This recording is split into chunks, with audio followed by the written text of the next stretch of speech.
ബാംഗ്ലൂരിലെ doctor BR Ambedkar medical college കീഴിൽ പ്രവർത്തിക്കുന്ന നഴ്സിംഗ് കോളേജിൻ്റെ പേരാണ് doctor BR Ambedkar institute of nursing. ഇവിടുത്തെ കുറച്ച് കാര്യങ്ങളെ പറ്റിയുള്ള വിശകലനമാണ് ഇന്നത്തെ ഈ വീഡിയോയിൽ.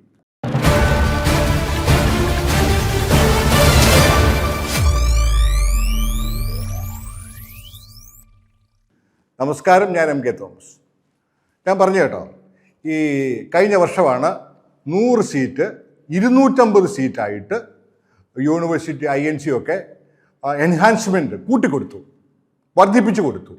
അതിൻ്റെ സമയത്ത് കഴിഞ്ഞ വർഷം 2024 ഒരു ഇൻസ്പെക്ഷൻ നടന്നു സീറ്റ് വർധനയുടെ സമയത്ത്. അതിൻ്റെ ഒരു കാര്യം ഞാൻ പറഞ്ഞു തരാം.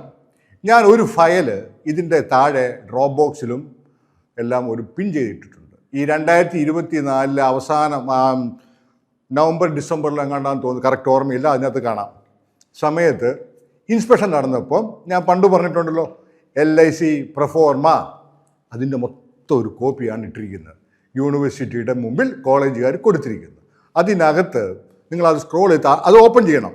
ഓപ്പൺ ചെയ്ത് താഴോട്ട് വരുമ്പോൾ കുറേ ഫാക്കൽറ്റിയുടെ പേരും ഫോട്ടോയും ഉണ്ട്. നിങ്ങൾ എന്ത് ചെയ്യണം? നിങ്ങൾ ആരാണ്? ഈ കൊല്ലവും കഴിഞ്ഞ കൊല്ലവും ഒക്കെ ഇവിടെ അഡ്മിഷൻ എടുത്ത് 1ാം വർഷവും 2ാം വർഷവും 3ാം വർഷമൊക്കെ 4ാം വർഷമൊക്കെ എടുത്ത് പഠിക്കുന്ന ആൾക്കാരല്ലേ? നിങ്ങൾ പരിശോധിക്കണം. നിങ്ങൾ ഇതിൽ പലരും, അതായത് 60% വിദ്യാർത്ഥികൾ KCET എൻട്രൻസ് വഴിയാണ് വന്നിരിക്കുന്നത്. ബാക്കി കുറേ കുട്ടികൾ ഭീമമായ ഡൊണേഷനും മറ്റും കൊടുത്താണ് അവിടെ വന്നത്.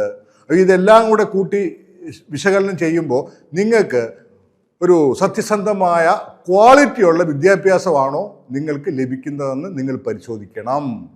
അതിന് ഈ തന്നിരിക്കുന്ന ഫയൽ ഓപ്പൺ ചെയ്ത് അതിനകത്ത് ആദ്യം നിങ്ങൾ പരിശോധിക്കണം. നേരത്തെ അതിനകത്ത് പറഞ്ഞിരിക്കുന്ന ഒരു പ്രിൻസിപ്പൾ ഉണ്ടായിരുന്നു, അവർ മാറി, അവരുടെ പേര് സുനിത വില്യംസ് എന്നോ മറ്റമായിരുന്നു, അവരിപ്പോൾ മാറി ട്രാൻസ്ഫർ ആയിട്ടുണ്ട്. ഇപ്പം പുതിയത് വന്നിരിക്കുന്ന ഡോക്ടർ നേത്രാവതി. ഈ ലിസ്റ്റ് എടുത്തിട്ട് അവരോട് നിങ്ങൾ പരിശോധിക്കണം, ഇവരൊക്കെ നിങ്ങളെ പഠിപ്പിക്കാൻ വരുന്നുണ്ടോ, ഈ അധ്യാപകരൊക്കെ അവിടെ സ്ഥിരമായിട്ടുണ്ടോ ഇല്ലയോ എന്നുള്ള വിവരം നിങ്ങൾ പരിശോധിക്കണം. അപ്പോൾ നിങ്ങൾ ചോദിക്കുമ്പോൾ പറയും അവരില്ല, അവർ അവധിക്ക് പോയി, അങ്ങനെ പോയി, ഇങ്ങനെ പോയെന്നൊക്കെ അവർ പറയും. അവധിക്ക് പോയെങ്കിൽ, രാജിവെച്ച് പോയെങ്കിൽ പകരം ആരാണ് വന്നത്? അവിടെ നിങ്ങൾക്ക് പ്രിൻസിപ്പാളിനെ കാണാൻ വലിയ ചടങ്ങാണൊക്കെ അല്ലേ, കാണാൻ പറ്റത്തില്ലെന്നൊക്കെ അല്ലേ പറയുന്നത്? വേണ്ട, അവിടെ ഒരു അഡ്മിനിസ്ട്രേറ്റർ ഒരു താല്പര്യമുണ്ടല്ലോ, ഇയാൾ മുരുകനോട് ചോദിക്കുക. ആരും പേടിക്കരുത്. ഇവന്മാർക്ക് നിങ്ങളെ പേടിപ്പിച്ച് നിങ്ങൾ അടിമകളാക്കിയിടും. അറിയാമല്ലോ ഇപ്പോൾ സംഭവിക്കുന്ന എന്താണെന്ന്? പഠിച്ചിറങ്ങിയാൽ വേക്കൻസികൾ കുറവാണ്. നിങ്ങൾക്ക് നല്ല സ്കില്ല് കിട്ടുന്നുണ്ടോ ഇല്ലയോ എന്ന് പരിശോധിക്കേണ്ടത് നിങ്ങളുടെ ഉത്തരവാദിത്വം. ഞാൻ പറയുന്ന പോലെ ചെയ്യുക. ഈ BR അംബേദ്കറിൻ്റെ മറ്റു ചില കാര്യങ്ങൾ ഞാൻ നിങ്ങൾക്ക് വീണ്ടും അടുത്ത വീഡിയോയിൽ പറഞ്ഞു തരാം. താല്പര്യമുള്ളവരും മാത്രം, ആരെയും വീട്ടിൽ വന്നിട്ട് സബ്സ്ക്രിപ്ഷൻ എടുത്തോ എന്ന് കയ്യെ പിടിച്ച് വലിക്കുന്നൊന്നുമില്ല.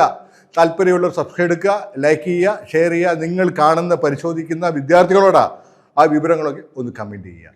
കൂടുതൽ അപ്ഡേറ്റ്സുമായിട്ട് വീണ്ടും വരാം. നന്ദി, നമസ്കാരം.